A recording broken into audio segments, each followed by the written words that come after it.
All right, folks, well, let's dive into the smallest book in the Old Testament, Obadiah. So here's the deal. It's all about the ancient folks of Edom, who were neighbors to the Israelites, but they were on the other side of the Dead Sea. But hold up, there's a lot more to this story than meets the eye. Let's start with some background info. Now, the people of Edom, well, they were pretty unique because they shared an ancestry with the Israelites.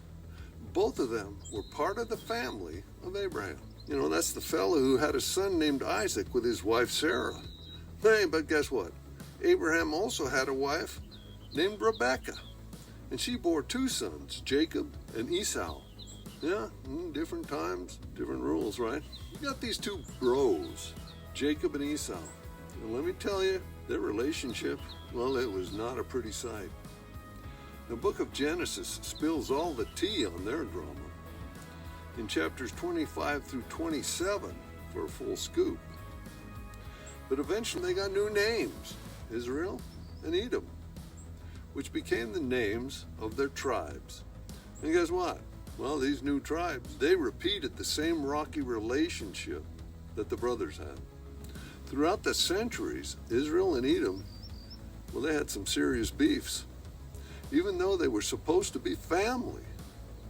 But things took on a tragic turn when Babylon invaded and conquered Israel.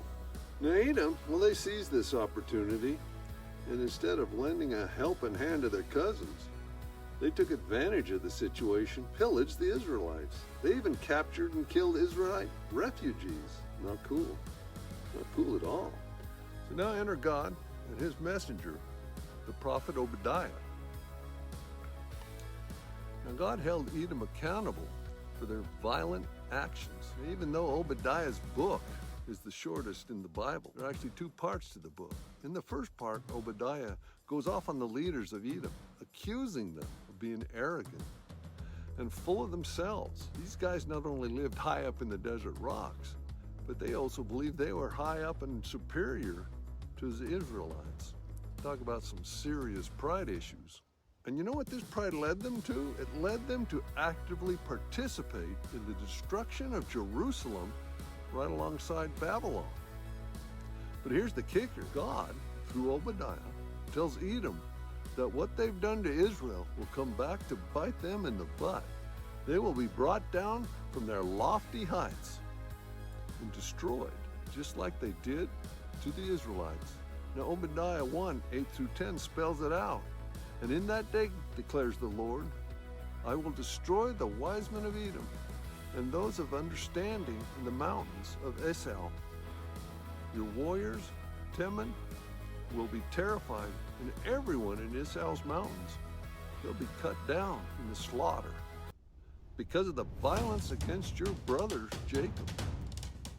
And you will be covered with shame, and you will be destroyed forever. So just when you're all geared up to hear more about how Edom's going to get their comeuppance, well, the topic shifts. And in verse 15, it states, the day of the Lord is near for all nations. As you have done, it will be done to you. Your deeds will return upon your own head.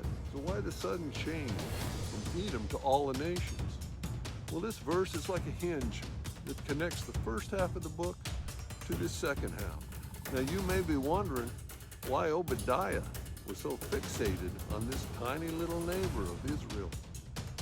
Well, he sees Edom as the prime example of how God will deal with pride and violence in all the nations during the day of the Lord.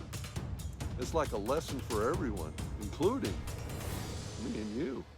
Edom's rise and fall serves as a parable for how God's justice will oppose pride and violence in all the nations on the day of reckoning. But look here at what the prophets Joel and Amos had to say in the two books before Obadiah's.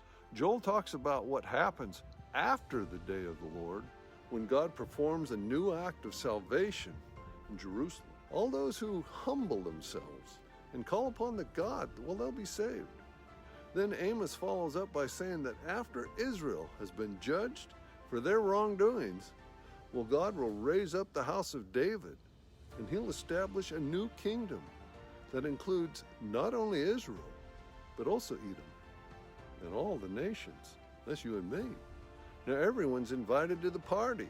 Well, except the ones that are left, they're the ones that chose to be left out. So Obadiah follows these two books that speak of hope for God's kingdom over all the nations. And guess what? The book concludes on a high note. God's going to restore his kingdom in the New Jerusalem with the faithful remnant. His kingdom will expand to include all territories and all nations around Israel. Now, that's right. This little book of Obadiah contributes to the big picture of God's justice and faithfulness that we see in all the prophets' books. The ancient pride and the betrayal of the Edomites, well, that becomes an example of the messed up state of humanity and all the ways we hurt and betray each other. But don't lose hope. Obadiah says that Edom's downfall points to the day when God will deal with all the evil in our world, and he will bring about his healing kingdom of peace. Now that's what Obadiah is all about. Hope and redemption for all. So next, that'll take us to the book of Jonah, which will be next Wednesday. So till next week, may God keep you all safe. Now this has been a production of the 5 Minute Bible Hour.